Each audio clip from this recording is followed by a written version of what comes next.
What's up, everybody? Welcome back to another episode of Commercial Kitchen Chronicles. My name is Pat Finley. I'm a lead master certified technician at General Parts Group and a certified special trainer. Our goal is to shine a light on what we believe to be one of the most interesting and rewarding industries a field service technician can work in. We love the work we do, and we are glad you're here listening to this podcast. In this episode, we feature Fraser Duffy. This isn't your normal episode. Fraser works at Duffy's AIS in New York, and we want to sit down and talk about what this industry is, some of the things we do, and not just fixing things, just some of the back end stuff and a lot of the other stuff we do. We're trying to spread the word on this industry and get more people involved. Special thanks goes out to Duffy's AIS, General Parts Group, and of course, the Limited Service Group. Without all of these companies, none of this would be possible. So thank you guys and enjoy the show. All right. I am joined by Fraser Duffy with Duffy's AIS in Central New York. So, Fraser, you will give a brief introduction to yourself? How you doing, everyone? My name is Fraser. As Pat mentioned, I'm from upstate New York, Central New York. I've been in the service repair industry for about 13 years now. What sparked your interest in the food service repair industry? All right. Well, I was born into it. My father is the president of Duffy's AIS, and I was born into it, but I was never forced into it. It's something that I always had a deep passion for. I knew ever since I was born that's what I wanted to do. And so when I was 12, I started carrying toolboxes for techs every summer that I had. And pretty much right out of high school, started working full time. Um, I was I was the youngest person to ever take the Cefesa electrical test at 14. I'm also the youngest person to ever fail the electrical Cefesa test. But I actually scored better than a fully employed technician at the time, so that made me feel a little better. I slowed down. I was really gung-ho in the beginning, obviously. But when I was 19 and after a couple years of working in the field, I'd taken all my tests and now I am master certified. So yeah, that's all I ever really wanted to do. And knowing that I was going to be on this podcast, I knew that I had written a little transcript, a little essay when I was 12, and I wanted to read a brief part of that because I haven't read this thing in 20 years almost, and it's kind of funny. Let's hear it. So, so it was pretty much about the first day of me being out in the field riding with someone. I had never been in so many kitchens in my life. I learned a lot that day. I had learned what exactly it was that I had been wanting to do my whole life. Also, what the rest of my life was going to be like. And man, I wouldn't trade this job for the world. Work ends at 4, but almost every day we end up staying a little longer because we're mostly at other places. I didn't mind staying a little late. Actually, if it were up to me, I'd be at the shop all night fixing things. So I don't know if I'd be at the shop all night fixing things anymore if it were up to me. But my passion certainly hasn't changed. I've always been super passionate about this job and still am to this day. So I thought that was pretty cool to see that. That's pretty cool. Yeah, if a name like Duffy, you're pretty much born into it. For sure. And that's a good and a bad thing. There's been plenty of days where I wish my name wasn't Duffy because people kind of see that and I don't know, they just assume that you were handed the job or the position. Something my father's always said, which is still true to this day, is you got to work twice as hard to get half the credit. And so Well, that's go ahead. he grew up the same way, though. I mean, it wasn't He handed to did. him. No, I had him on here. He told his story. He started out like you, carrying tools in summer, running yep, PMs when 16 years old. He could drive, he worked for everything he had, and you're doing the same exact thing. So that's really cool. absolutely. And I wouldn't have it any other way. That's what builds a good technician and builds character. So wouldn't have it any other way. But yeah, not everyone realizes that. So people see that name and they kind of assume that. But now I'm a little more used to it, and I've certainly proven myself over the years. It's not just my name. So I can understand. So my son actually works with me. He's one of our junior techs. He's been doing like probably 16, 17 months. And people are like, "Oh, you have it made because you pat your dad or whatever." And he's like, "No," he's like, I don't want that. That's not me." And I right, tell people, I'm like, he doesn't have it made. He's got it twice as hard because when he screws up, I'm not scared to tell him because he's not going to tell on me. I said, but I tell some of these other guys they screwed up, they're going to run and tell on me. So I said, when he yep, messes up, I just let him have it. It's like it. When he messed up as a kid, hey, I'm not mean, disrespectful, but I'm gonna tell him, hey, this is what you got to do. And those days happen every once in a while, but most of the time he calls me, he's like, hey, he runs a scenario by me, and oh, you're right. It's like just second guessing himself just because, lack of experience and stuff. But I can kind of relate. I mean, my name's not on the door, but I did tell him if my other son starts working here, they're going to put my name on the door. yeah, yeah. My dad went out of his way when I was first starting out, 12, 13, to tell the guys not to take it easy on me, and they definitely didn't. That's awesome. That's awesome. Yeah, yeah. Like I said, I wouldn't have it any other way though. So. Sweet. So, can you share some common misconceptions people have about the food service equipment repair industry?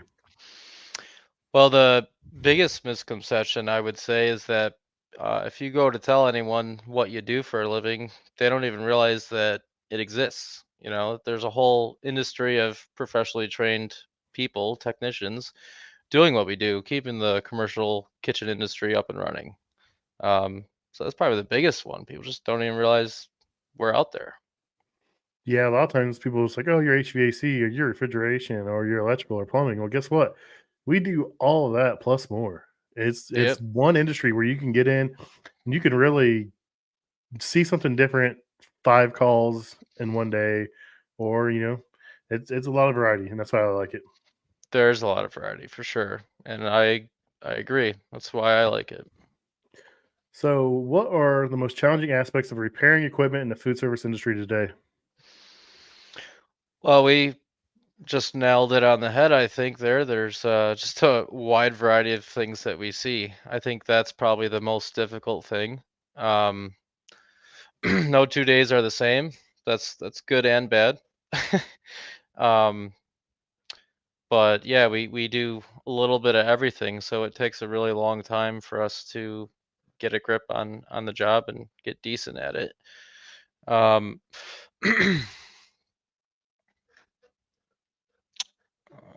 but with those challenges, I think come reward. The harder the job, the more rewarding it is. I kind of strive for that now. I don't like the easy jobs. I don't like the Mhm. PMs. I want something that's going to make me think and use my head. And when I leave that job, I feel the most satisfaction for sure. Yeah, yeah, that's for sure.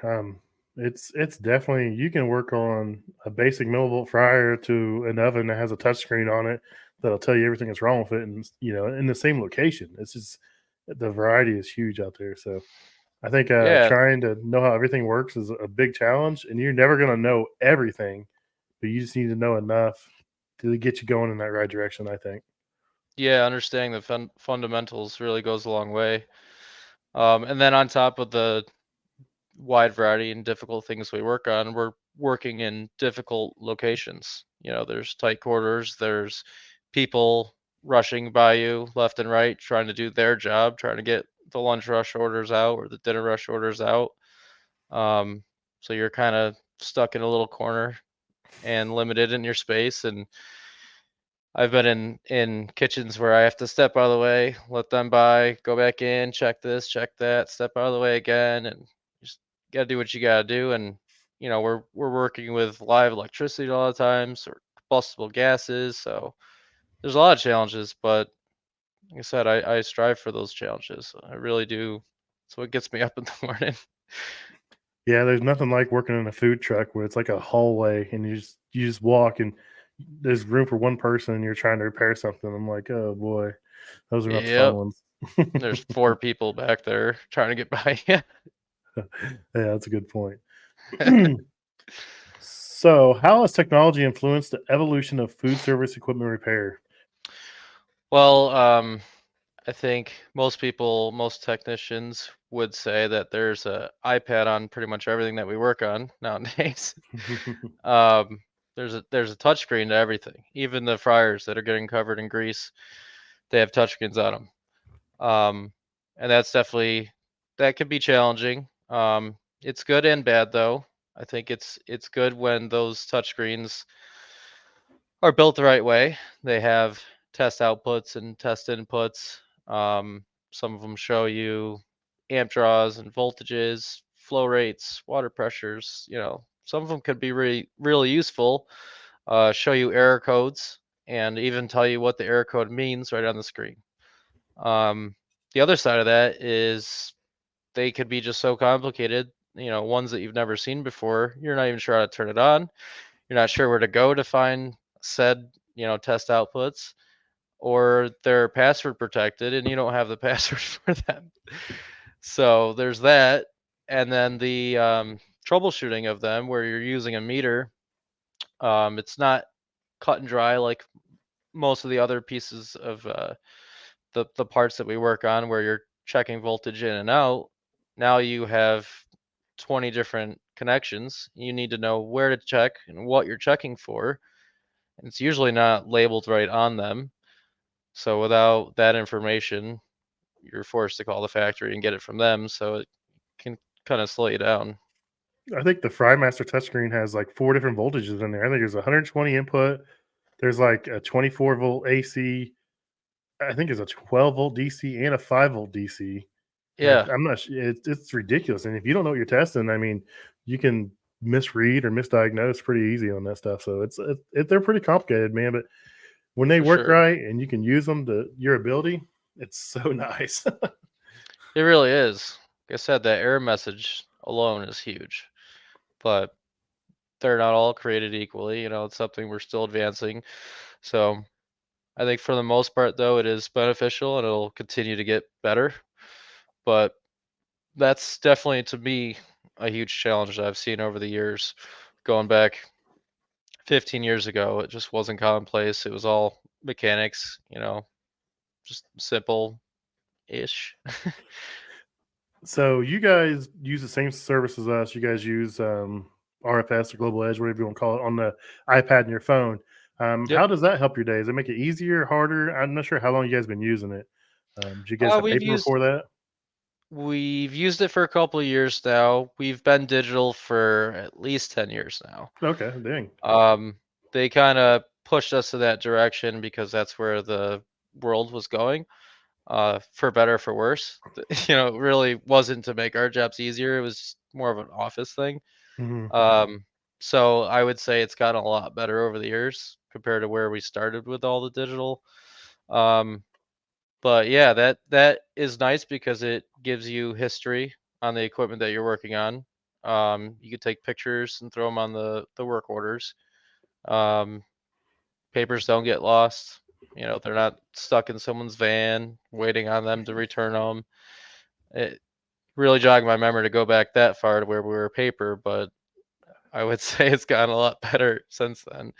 When I Um, when I first started, we had a courier service that come in our van every night. We had a tote in the passenger seat.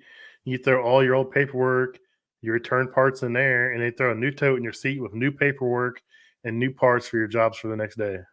it's like being a post office worker.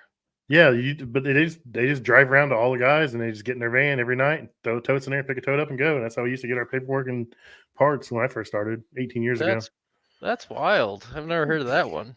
Yeah, that's how Huh. the company I used to work for here did it. It was all right. Some guys didn't want to get in their trucks, so they put like big boxes outside padlocks and make them put it in there and all kinds of weird stuff. But yeah, that's Uh-huh. how we used to do it when I first started. So it's been a wild ride in 18 years. What's come to now? I mean, Oh, for sure. you can use. I mean, some equipment you actually have to do startup forms on there.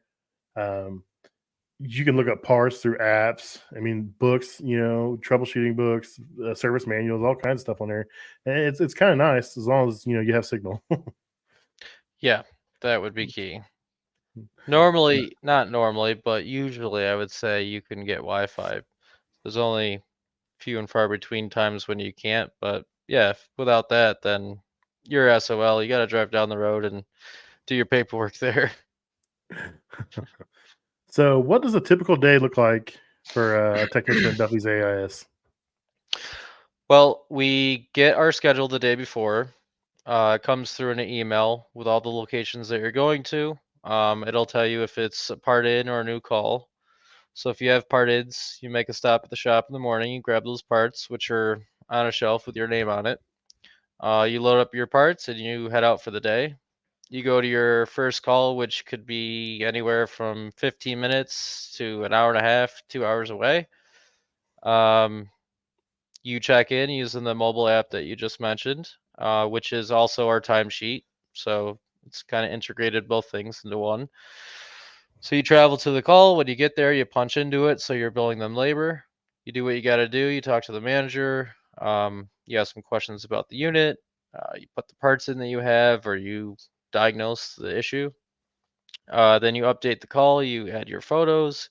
You fill out the service order, what you did, what you found, what you replaced, yada yada, what parts you used, and then you complete that to whatever stage it's on, and go from there to your next one, and you communicate with your dispatcher as needed. Um, but that's one of the nice things about this industry is you're kind of your own boss in a way as a tech.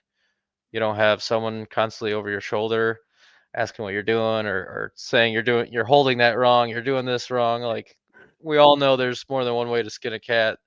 And so having the freedom to skin it how you want to, as long as you're doing your job at the end of the day, that's really all your boss cares about. Um, so that is nice to have that freedom and just be able to go out there and do you, and then you get all the credit for that too. No one else can take that from you. You made it happen. So that's pretty much it. You work till the job is done, and hopefully all the jobs are done, unless you had one that kicked your butt and you're way late. Then you got to make a call and see if you could push one off or something. But for the most part, that's it in a nutshell. Yeah, that sounds about right. Driving around, listening to music. Yeah, a lot of guys I work with, they don't like to drive. I'm like, I don't know why you don't like to drive. I make as much money sitting in my van listening to the radio or listening to a podcast as I do Absolutely. working. I'm like, "Duh, you won't pay me this to drive 2 hours? Okay." Just like you said, I get paid the same, so you never will see me speeding. There's just no reason. People that get upset and drive around me, I just wave. I'm like, you must not be getting paid right now. But yeah, That's it's funny. it's the drives are breaks in between the calls, and you can listen to podcasts, you can listen to music, you could sit in complete silence. And there's been a lot of days that I've done that. For those out there that have kids at home, the little ones that are constantly screaming, know exactly what I'm talking about. The silence is really nice some days. My silence is generally reserved for when I just got my butt kicked and I'm trying to reflect on what just happened and how I got to that point. So Yep.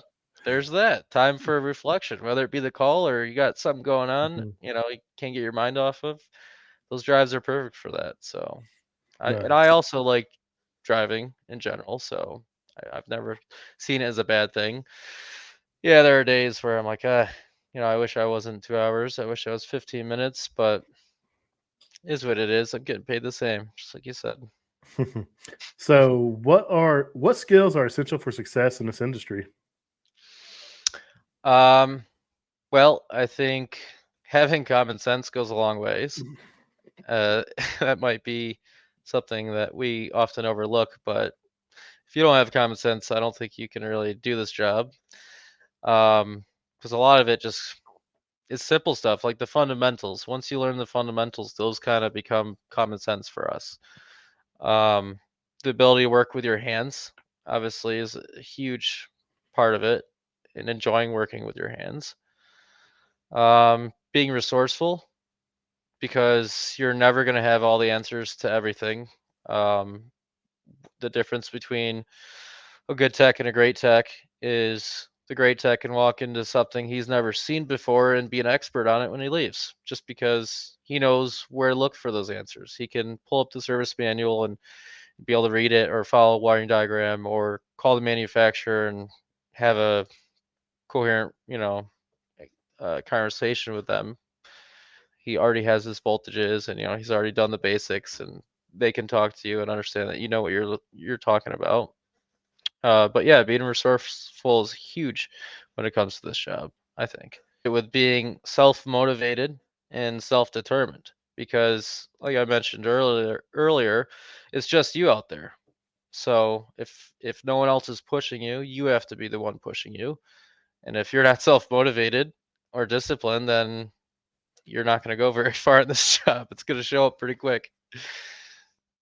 One thing I like to bring up is you got to be able to you got to be able to talk to people. Now you don't have to be their best friend, but you have to be able to read people and understand. A lot of times they're emotional, something's not working, or they're scared it's gonna be a big bill, or I mean, whatever it is, they're under stress. You gotta be able to talk to people. Now you don't have to be you're not a psychiatrist, but you gotta be able to talk to people and understand what's going on and explain what you've done in a way where they can understand it. I've worked with some great guys that can fix anything, but when they go to talk to the customer, it was broke, I fixed it, and they want to walk out the door, and that's not gonna get you anywhere. That is a very good point, Pat. And I definitely overlooked that. Yeah, you can't. You're not just fixing the equipment; you're fixing the customer as well. Hmm. And you could have a really good tech and someone who's really good at fixing things, but bad at talking to people and bad social skills, and the customer's gonna think that guy has no idea what he's doing. They're not gonna have any trust in him, and they're probably not gonna want him back. Then you could have a really bad tech, someone who just can't figure it out or just started, but he's really good talking to people, and they're going to want that guy back. They trust him. Hmm. They like him. So talking to people is huge for sure. You have to win their confidence over. Yeah, Yeah, that's a very good point. when I first started, I was young. I was scared. I didn't like talking to people. And then eventually, once I got comfortable talking to people, like everything just changed. Like everything kind of clicked, and customers were happy. I was happier, and it's pretty cool. And I've made a lot of friends, man. There's people I know outside of this industry that I met in this industry that I've become friends with. I'll see people in public, and they'll come up, they'll know my name, and I'm trying to figure out, okay, where do they work at? I'm like, they're not in a uniform. I don't know where they work at. And eventually, I'll figure it out. It's pretty cool. My wife's like, how do you know all these people? I was like, because I've worked in like every restaurant in this town, schools Yep. and hospitals and nursing homes. I've made a lot of friends, and I treat them like a friend. I don't treat them like a customer. I treat them like a friend because I mean that's how I'd want to be treated if someone's in my house fixing something or in my restaurant fixing something. Yeah, absolutely. I love that. Now that I got enough years into it, that same thing happens to me quite often. And it's like, hey, I haven't seen this guy in 10 years. Holy crap, we're going way back, and he remembers me. That's incredible. So Yeah, I I do mean, really like that. you are when you're out there, you're the face of the company. They don't Yep. see who on into. They don't see the truck. They don't see your boss. They see you. So when you go out there, you are Duffy's AS. When I go out there, I am General Parts.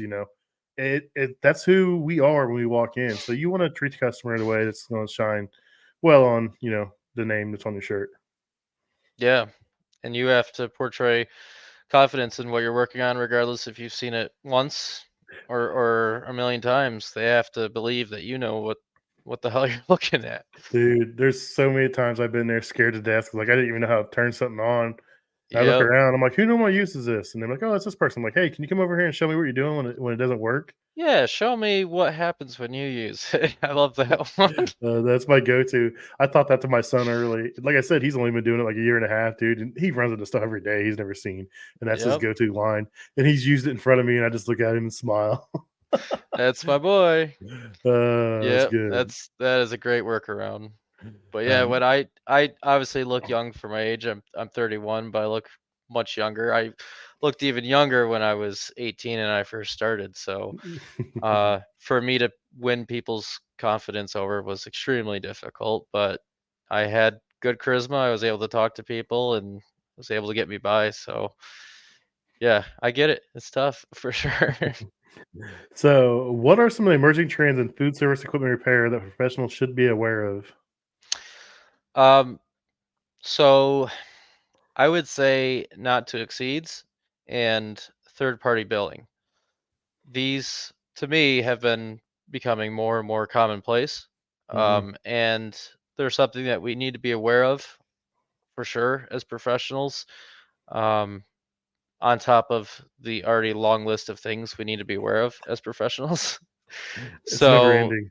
it's never ending. They're easily overlooked because we go to wherever to fix whatever, we're worried about fixing that piece of equipment. We're not worried about calling somewhere else to check in, or what limit do we not want to exceed, or what pictures we need to take. We're just worried about getting this thing up and running. And now on top of that, we have a list of other things to do, which don't seem as important to us as techs, especially in the moment, but you know, they are when it comes down to billing. Yeah.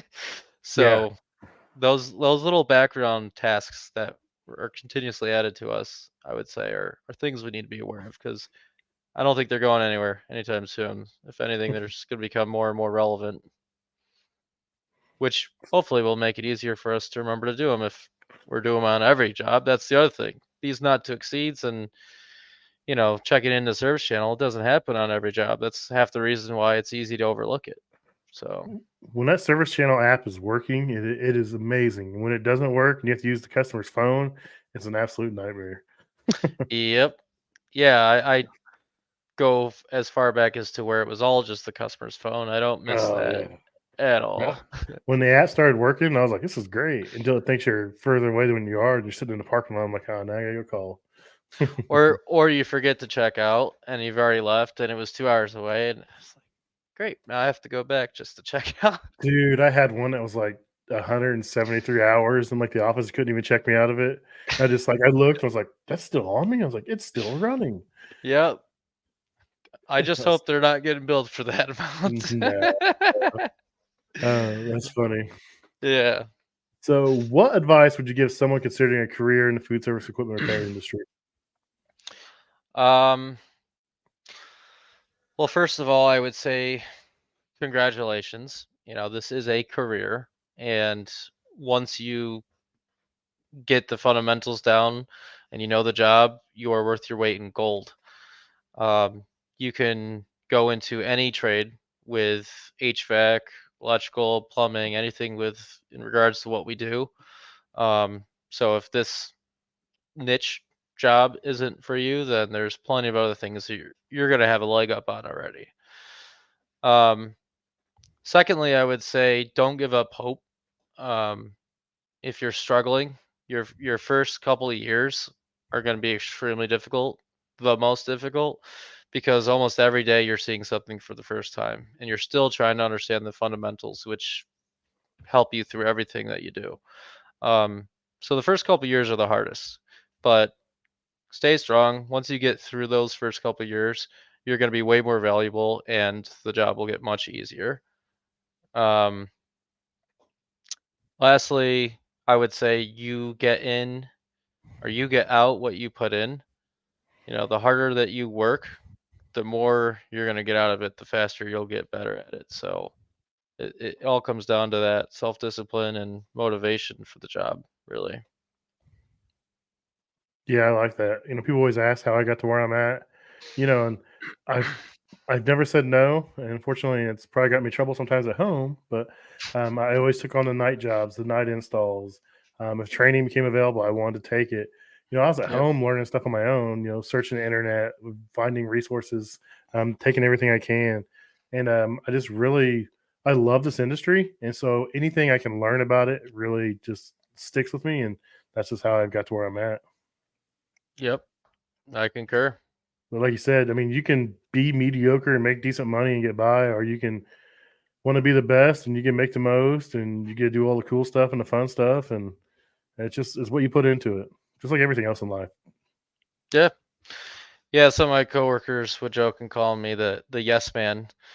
Like, see, now you're the yes man. They're gonna go to Fraser for things. Well, that's also why I am where I am now today. You know, Exactly. I, Exactly.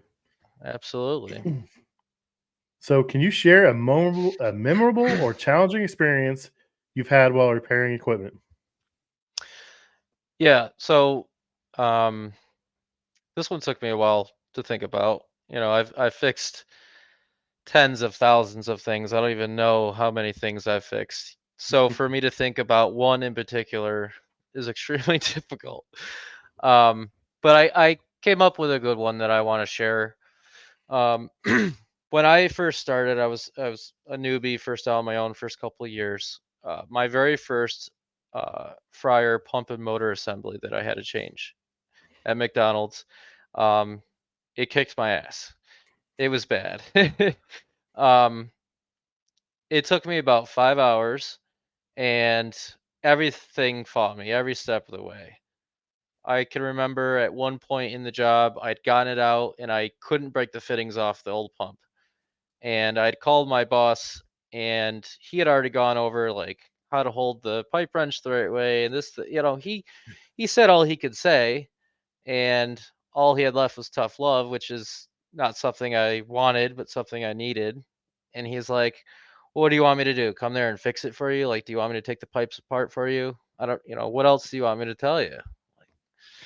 So I had to just, suck it up and get it done. And 19-year-old me is freaking out because it's a McDonald's and they're without their fryer right now, and I'm pretty much having a breakdown.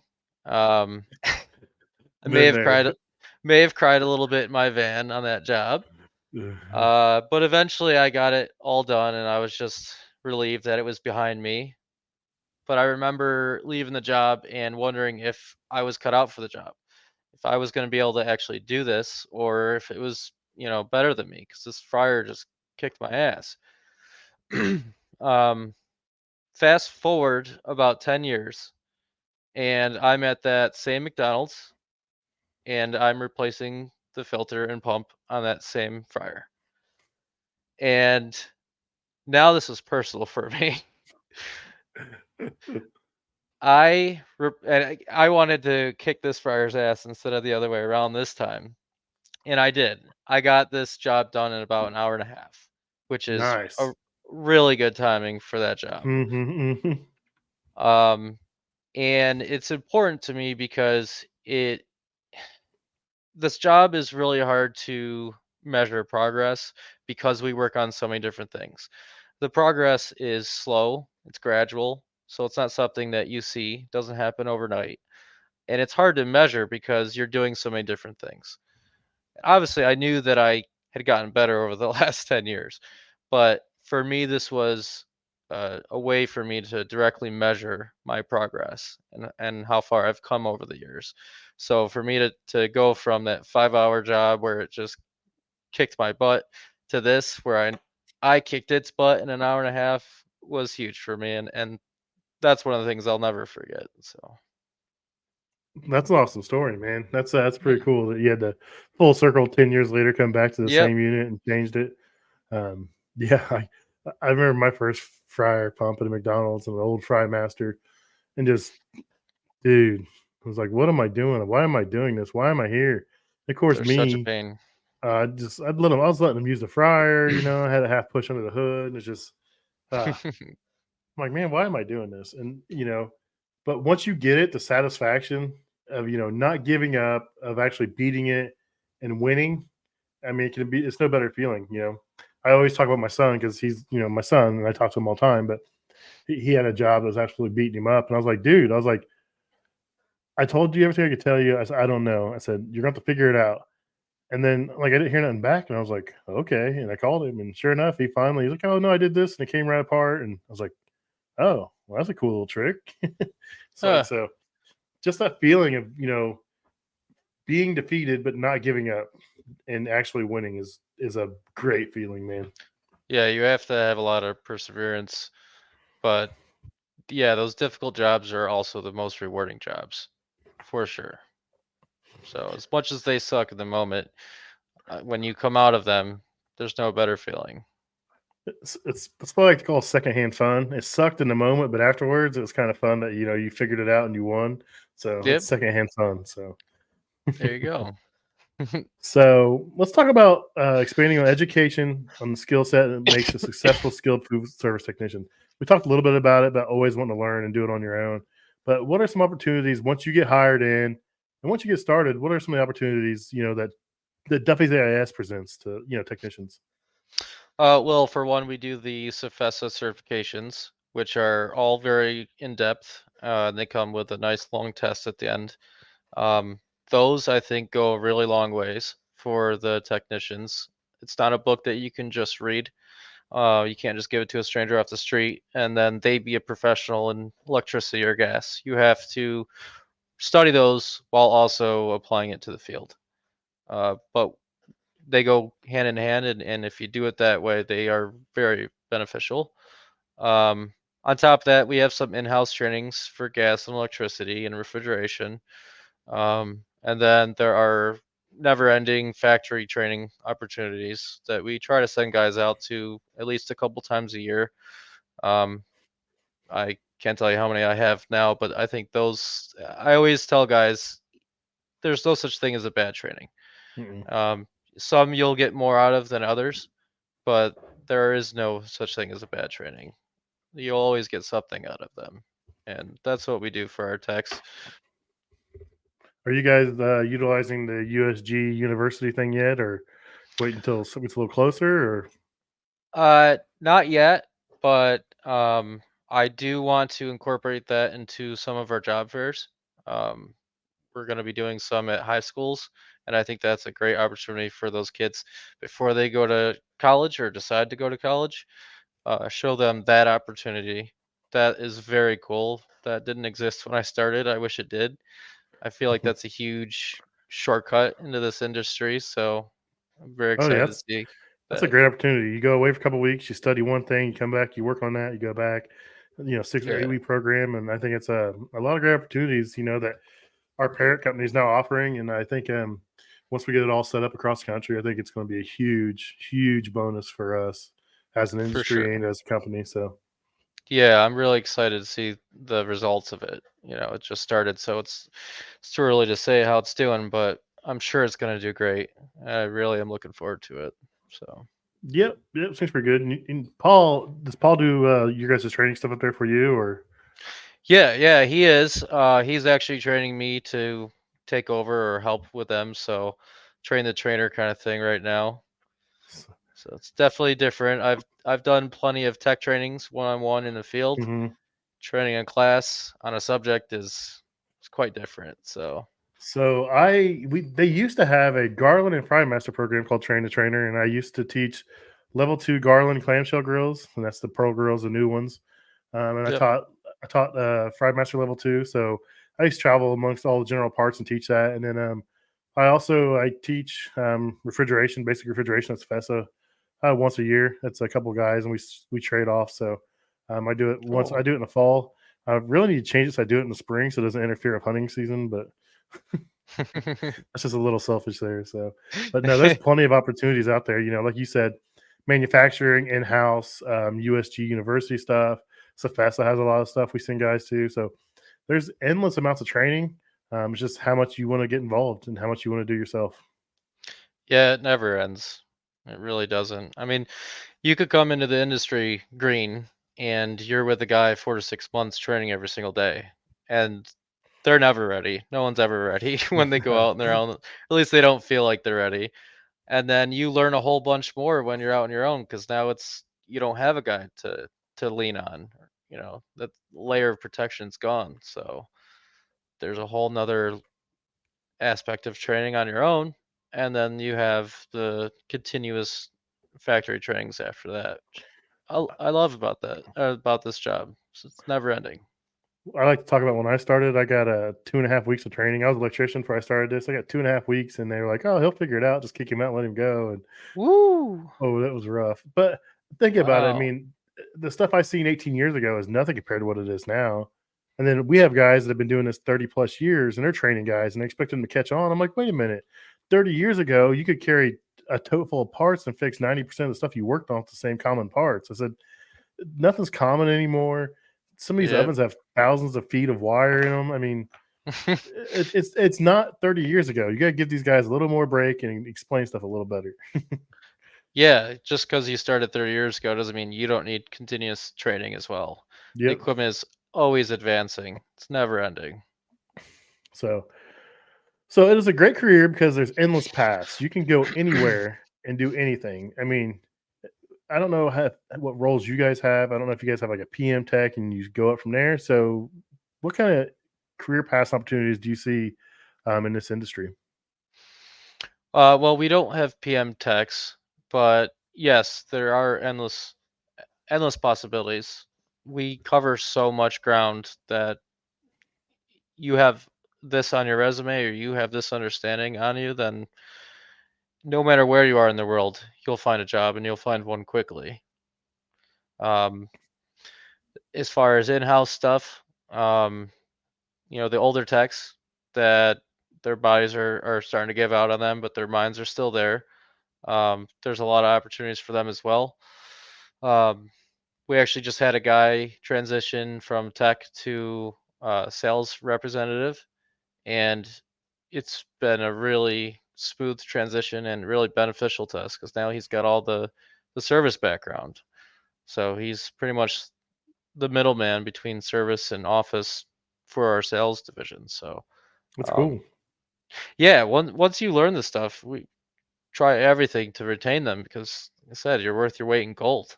All that knowledge in your mind, we want to retain that. So whether it be that or dispatching or training, whatever it is, there's plenty of opportunities, and opportunities are always opening up, even if they didn't exist already. You never know what position they could fill for someone that is a 30-year vet. They're Hmm. like I said, they're going to do everything they can to retain you. So That knowledge is invaluable. yes, sir. So we talked a little bit about this career, how it can be tailored to the individual. Some of the guys like new challenges and you keep moving forward and growing with their skills. I mean, there's always new equipment and stuff that you can specialize in. That's just a cool aspect of it. Technology is advancing far faster than we are in these kitchens. And I mean, I remember going to trade shows and there's robots that literally take a basket, will put it in the fry dump station, it dumps frozen fries in there, it puts it in the fryer. When they're done, it pulls them out, it shakes them, it dumps them into the holding station, the hot holding station, it puts salt on them. I mean, so Hmm. the things we can do in the future as technicians, you may not be working on a fryer, you may be working on a robot. Who knows? Yeah, exactly. Yeah, it's a little scary to think about, but very fascinating. If that's where this industry is leading to, well, someone's going to need to fix the robots when they break. So that'll be us. Yeah, I don't see very many robot guys wanting to go into a kitchen. So, Probably not. but I mean, on the other side of that, if you just want to do hot side, you can just do hot side. If you just want to be a beverage guy where you do, coffee and tea brewers and that kind of stuff, you can do that. Or, if you want to be a refrigeration guy, you can just do refrigeration. Or if you want to do installs only, you can be an install tech. I mean, the possibilities are just endless in this career that, you don't have to settle. And if you want to do everything, go for it. Yeah, for sure. I mean, I would encourage going for everything. I think those guys are the most valuable, but we're not going to knock anyone. We've had Mhm. several guys come in that were from beverage companies. That's all they did was beverage equipment, and they come in and that's all they do for us is beverage equipment. That's fine. We need a really good espresso guy, but Yeah, because that's on not me. the yeah, My they're hands are too big to get those little bitty things, dude. yeah they're a whole animal on their own. But for the guys that can figure anything out or are willing to figure anything out, yeah, it might take them a little longer, but at the end of the day, they'll figure it out. And I think those guys are the most valuable for sure. But yeah, there's a niche for everything, so plenty of Nice. opportunities. And talking about that, the more you do, the more you're worth. And if you can be proficient at everything or more things, you're going to make more money. Um, and it's right now, it's the sky's the limit. It seems like for these guys right now, if you're good and you can make some money right now. Right now is a great time to get in this industry and get good and learn a lot. And you're going to be all right. Oh yeah, for So. sure. So one of the best things I love about it is you never know where you're going to be. You're somewhere different every day. You want to talk about that a little bit? I agree. I love to see new roads. I love to take different roads. I love to see new places, new kitchens, new equipment, hell, new problems. It's never the same day twice in this industry, and I absolutely love that. Take painting for instance. I don't mind painting every once in a while, but I couldn't do it every day. And in Hmm. fact, I don't mind putting on the first coat. It's the second coat that I can't stand. because now it just feels like I'm doing the same thing over. I don't even see the results, the changes that I'm making. So um, I love the vast variety of things that we do and we counter on a day-to-day basis. It's a coworker of mine and I used to say as an inside joke, it's never boring. And you could take that either good or bad, but it's never a dull moment in this industry for sure. And I absolutely love that about this job. The people, I think another good thing about that is you meet so many different people all the time. There's people I'm friends with in real life outside of this now. There's people I never thought I would be friends with just because, different beliefs, but they're actually pretty cool people. Because I mean, I'll go into a kitchen if there's young people in there and they're joking back and forth and they're goofing off. I try to fill the room and see if I can join in and have a little fun while I'm there and hang out. And I mean, it's just people are actually pretty cool in restaurants, man. Yeah, they are. And to your point too, those really, as there are many good people, there are also bad people, but Hmm.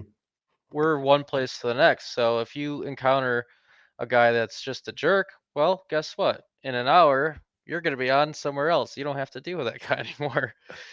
So it's all right when you encounter bad things as well, because before you know it, you'll be on to something else. Yeah, I've got a customer. I was actually there this morning, and this lady, dude, she reads me the riot act every time I go in there. And today, I always only work on a couple things there under warranty, and like she yelled at me because I put my screwdriver on the counter underneath an oven, a turbo chef oven I was working on. I sanitized that, and I was like, "You're putting food underneath your oven?" And like, dude, me and her, and today I made it a point. I went in, and no matter what she did, I was gonna smile and be nice to her. And by the end of the day, she was smiling. And I was like, "I won, I won." Yep, that's it. You gotta kill them with kindness. I always try Hmm. to do that, and that's how you win those people over. Just like you said, you just gotta continuously be nice. Eventually, they'll come around. There's been several customers that I have that I'm on really good terms with that were extremely rude to me when I first Hmm. met them. Yep. And any other tech that you ask, they'll agree this guy is a jerk or this woman's, you know what. Well, they like me. They like me because I've encountered them enough with just continuously being Hmm. nice. And now we're buddies. Now we like each other. And they'll ask for me and this and that. Like, how do you deal with this person? You just gotta kill them with kindness. That's it. Eventually they'll come around. Yeah, that's a great point. So we all know, everyone's talking about skilled trades, so demand, so demand. I think one time someone said that our little niche, our corner of the market was like 8 to 1. There was like 8 technicians aging out for every one coming in. And I think new restaurants, everywhere you go, they're building a new restaurant, a new hospital, a new school. It just seems like Mhm. there's more and more work out there and there's less and less of us. So you want to talk about the demand for technicians in the market? Yeah, I mean, I always thought it was in high demand, and I probably now more than ever. I don't see all the data, but I do know we're in very high demand. Um, for us specifically, I mean, we all have to eat. We'll always have to eat. So the commercial kitchen industry is not going anywhere. Um, and I think the problem nowadays is more and more people think that they have to go to college and rack up tuition debt to have a decent career. When the truth is, trade jobs like ours are just waiting outside of high school, and we'll pay you to learn those trades. You don't have to go into any debt. In fact, you'll make money while you're learning. So I think that's the biggest thing, honestly, that I see is just everyone assumes they have to go to college, and once they go to college, they feel obligated to pursue a career in whatever they took, even though they're young and they're not sure of it. Now they just have to go through with it, otherwise they've racked up all this debt for nothing. So I'm trying in the career fairs that we're doing, we're trying to go towards the youth, the young population, get into high schools, and just get our industry out there. Let them know that we exist. Um, like I said, a lot of people don't even realize that this industry exists. Um, and give them an option. Alternative. There's a lot of people out there that like to work with their hands, like to tinker with things, and this is a great career opportunity for those people, for sure. And doesn't matter where you live in the world, you're going to be in high demand. 'Cause everyone has to eat. Yeah, I like to talk about, during COVID, uh, I was busier than I ever was. I mean, they just weren't eating in at restaurants, but the school, the not really schools, but the hospitals, nursing homes, the restaurants were busy. Man, I was working hours like crazy during that time, and it was just a high demand time. And I mean, it's wild to think, but people always are going to eat. If even people aren't eating out, you still have schools, you still have nursing homes, you still have hospitals, you still have all kinds of places where there's commercial kitchens. I mean, you see these big office buildings, guess what? They have a commercial kitchen in there. I Yep. mean, they're everywhere. Even some places you wouldn't think about it. I mean, there's a commercial kitchen in there, and it's wild. Yep. So demand Yeah. for you don't even have to be skilled coming out, just be trainable and be willing to learn, and you can go a long way. Absolutely. Yeah. The ability to take in, absorb that information and self-discipline. I'll get you a long ways. So one last thing, what do you wish we could change about this industry? Well, I just wish it was more known, you know? I wish more people knew about it. It wasn't such a difficult task to get techs in the door. Um, that would make our lives a little easier. Um, I can't remember the last time I seen 40 hours, so I assume if we had a full crew of techs, we may have a better chance of seeing those 40 hours. But yeah, I just wish people knew about us. I wish we could get our name, our industry out there and be known and get more people in the door and we have a more ground to stand on, better picking and choosing of the techs, you know. Um, I think that would help catapult us into a whole another realm of greatness, honestly. And I'm striving for that right now. I'm going to career fairs, which we did last year for the first time.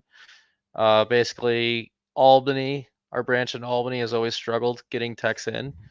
And I went to my boss last year because I was running Albany at the time. And I was like, hey, we've been trying this for years. We can't get guys in. If we do, they don't work out.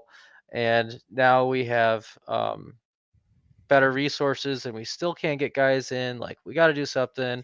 It's like, what do you think about BOCES or career fairs and this and that? And he's like, yeah, that sounds good. Why don't you do that for us? So, like, oh, all right. So off I went with this new task, and it's actually helped us tremendously. We've hired 3 guys now in Albany this past year. One was a fully trained technician, and the other 2 are green, and they're all still working for us this day, and they're all doing pretty darn good. So um, I hope that is something that continues to blossom for us and get our name out there and and get us in the eyes of the youth so that they know we exist and get the technicians in the door so we have that manpower to become bigger and better. And you killed it there because that's what I was going to say. Just put our name out there as an industry or show us off. Everyone knows what an HVAC guy is or a plumber or electrician, but there's some people I run into. They're like, "Oh, there's a job for that." I'm like, "This oven costs $40,000. I'm not throwing it away and buying a new one because it's broke." And Right. so, yep, I just want to get our name out there and our industry out there and show it off, man. So, Yeah, well, absolutely. I don't have anything else. If there's anything else you want to talk about or say, now's your chance. If not, we can jump off here. No, I mean, just thank you for the opportunity. It's a huge honor. I'm a fan of your show, so I thought it was really cool that you asked me to be on here. I definitely didn't see that coming. So, but yeah, it's a huge honor. Thank you very much. Keep doing what you're doing because it's something that I think a lot of us technicians have always wanted to do, just haven't bit the bullet and did it because it's so Hmm. much work. Yeah, So, thank you very much for it. Keep doing what you're doing, and yeah, thanks. I appreciate you coming on, man. I'm a huge fan of your dad's, and I'm a huge fan of you now. So I like what you guys are doing out there, and hopefully we get to meet up in the future sometime soon and hang out.